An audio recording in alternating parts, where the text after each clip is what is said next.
The unconscionable greed being shown by Weston McKennie right now has made him public enemy number one among multiple fan bases in multiple countries in Europe, all because he has the audacity to not want to take a pay cut in the prime of his career coming off a really good season. Is that right? That can't be right. Oh, here it is. It's because he doesn't want to accept a trade to a country where he had a terrible experience, and if he does, he wants to be the highest paid player on that team. No, 14th highest. He wants to be the 14th highest paid player on Aston Villa if he goes there. Is that it? That can't be it. Maybe it's the ranch on pizza thing? I get that. Either way, everybody's mad at Weston McKennie right now, and I've yet to hear a good reason that doesn't include an anti-American bias, a racial slur, or a fat joke. And it's firing me up. We got to get to the bottom of this. I want to talk about why Weston McKennie is now public enemy number one all across Europe. We got a lot to unpack here. You better get comfortable here on Pints and Punditry at the Pitchside Pub.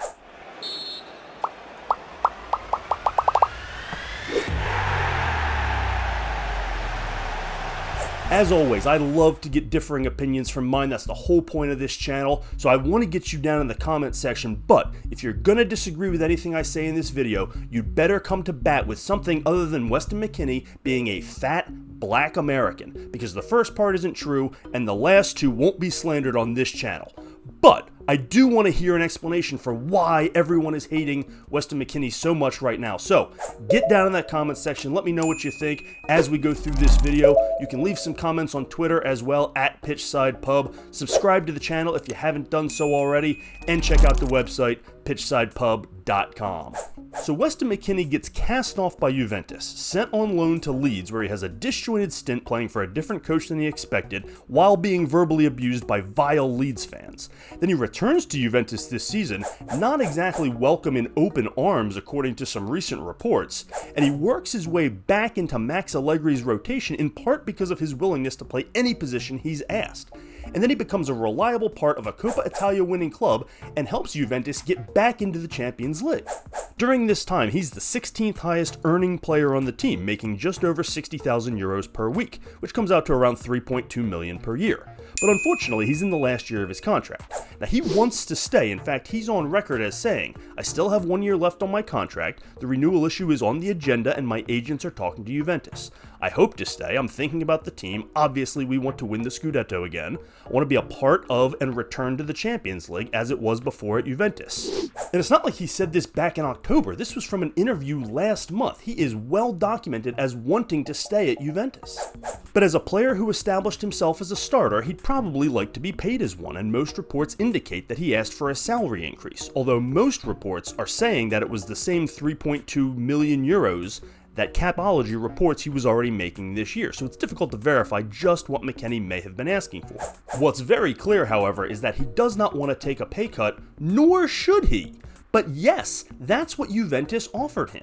In a contract extension, he was asked to take a long-term pay cut by around 20% to $2.5 million per year, which is around what they paid fellow American Tim Weah last year, who was primarily a reserve. And for some reason, Juventus fans have decided that Weston McKennie is the bad guy here.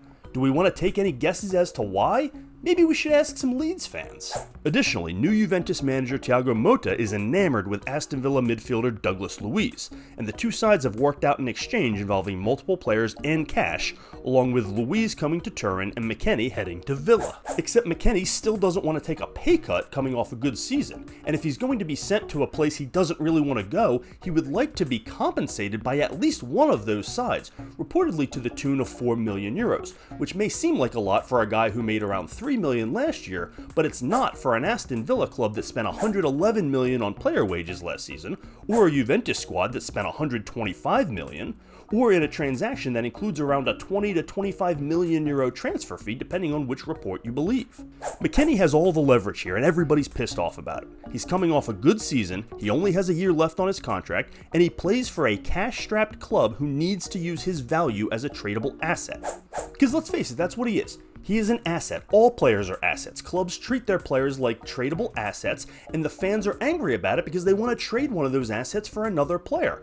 But then when the player turns around and acts like it's a business transaction on his own and stops it because he has the right, he gets vilified for it. Why? Because he's not kissing your badge? The same badge that shipped him off to Leeds? The same badge that's asking him to take a pay cut? Or Villa fans, because he hasn't kissed your badge, a badge he hasn't even worn yet? Listen, we know that football fans have wild bouts of tribalism, and this is a great case of it.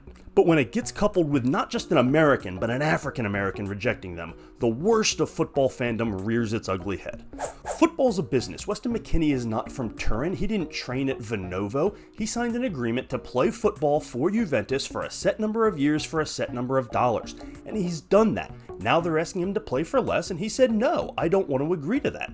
What's wrong about that? That is his right. Listen, Weston McKennie is not a world-class player. I personally think he has a lot of value to a roster in today's game where the schedule congestion and fixtures are so crowded, injuries are always an issue, and roster versatility and depth are of the utmost importance, particularly for clubs that are competing on 3 and 4 fronts. Weston McKennie is not a dominant player, but he can be a good, above-average player at multiple positions on the pitch, and that's a really valuable asset to a lot of clubs. Juventus knows it. They utilized it last year. Aston Villa knows it. That's part of why they're looking at him. Tottenham knows it. That's part of why they are looking to make a move for him. He's also a favorite in the dressing room on every club he's played on, even if the fan bases don't share in the joy. Good teams need guys like that, and he would be a valuable asset to every club playing in Europe. Listen, there's two things that every player has the right to: fair compensation and to play their careers where they want. Weston McKennie is enforcing those rights, and he's got all the leverage. And if you're mad about that, you should probably look in the mirror and ask yourself who you think is loyal to your club. Because you and your buddies down at the pub care about that badge a lot more than most of the guys wearing it, and that's not unique to McKennie. After all, he wants to stay. He just wants to be paid for his work, and I'll bet you would too. Get down in that comment section. Let me know what you think about this, about every transfer situation, about Weston McKennie, about Juventus, about Aston Villa. Get in that comment section. Keep it clean, keep it above board, but I would love to get some thoughts and understand why he is being vilified so much other than being an American who's standing up for himself. Get down in that comment section. Let me know what you think. Leave some comments on Twitter at PitchsidePub. Go ahead and make sure you hit that subscribe button for me while you're at it, and check out the website, pitchsidepub.com.